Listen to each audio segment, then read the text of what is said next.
Forgiveness ഇത് എല്ലാവർക്കും സാധിക്കുന്ന ഒരു കാര്യമല്ല.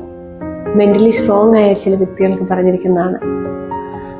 ചിലരുള്ള വേദനകളോ വിഷമങ്ങളോ ചില ഇൻസിഡന്റുകളോ വെറുപ്പായിട്ടോ വിദ്വേഷമായിട്ടോ പകയായിട്ടോ കൊണ്ടു നടക്കുന്നതും അത് വളരെ അഭിമാനത്തോടുകൂടി പറയുകയും ചെയ്യുന്ന ചില ആളുകളെ നമ്മൾ കാണാറുണ്ട്.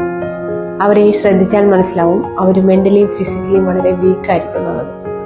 കാരണം അവര് ഇത് മനസ്സിൽ കൊണ്ട് നടന്ന് താലോലിക്കും തോറും അവർ മെന്റലി വീക്കാവുകയും ഫിസിക്കലി പലതരം രോഗങ്ങൾക്ക് അടിമപ്പെടുന്നതായിട്ടും കാണാറുണ്ട്. ഈ ഓർമ്മകളെ നമ്മൾ താലോലിക്കുകയും അല്ലെങ്കിൽ വീണ്ടും വീണ്ടും അത് ഓർത്ത് വിഷമിക്കുകയും ചെയ്യുന്നതിന് പകരം പ്രസന്റ്ലി നമുക്ക് ഇന്ന് കിട്ടിയിരിക്കുന്ന അനുഗ്രഹങ്ങളെ ഓർത്ത് ഒരു ഗ്രാറ്റിറ്റ്യൂഡോടുകൂടി ജീവിതം മുന്നോട്ട് കൊണ്ടുപോകാനായിട്ട് സാധിക്കുക. അതാണ് ഏറ്റവും നല്ലത്. കഴിഞ്ഞുപോയ ഓർമ്മകളെ ഓർത്തുള്ള വിഷമങ്ങളോ നാളെക്കുറിച്ചുള്ള വറീസോ ഒന്നും നമ്മളെ ഹെൽപ്പ് ചെയ്യുന്നില്ല.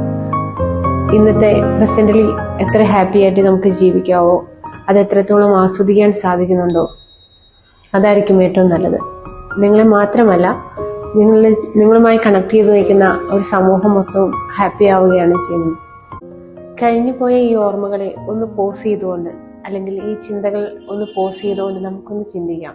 കാരണം ചില സന്തോഷകരമായ നിമിഷങ്ങളെ ഓർത്തോർത്ത് നമുക്ക് സന്തോഷിക്കാൻ കഴിയുന്നില്ലെങ്കിൽ എന്തിനാ ഈ ദുഃഖിക്കാൻ അല്ലെങ്കിൽ വേദനിക്കാനായിട്ട് മാത്രം സഹായിക്കുന്ന ചില ഓർമ്മകളെ എന്തിനും നമ്മളിട്ട് താലോലിക്കേണ്ട കാര്യമെന്ന് നമ്മളൊന്ന് ഓർത്താൽ മതി. ഇതൊരു ഓർമ്മപ്പെടുത്തലാണ്.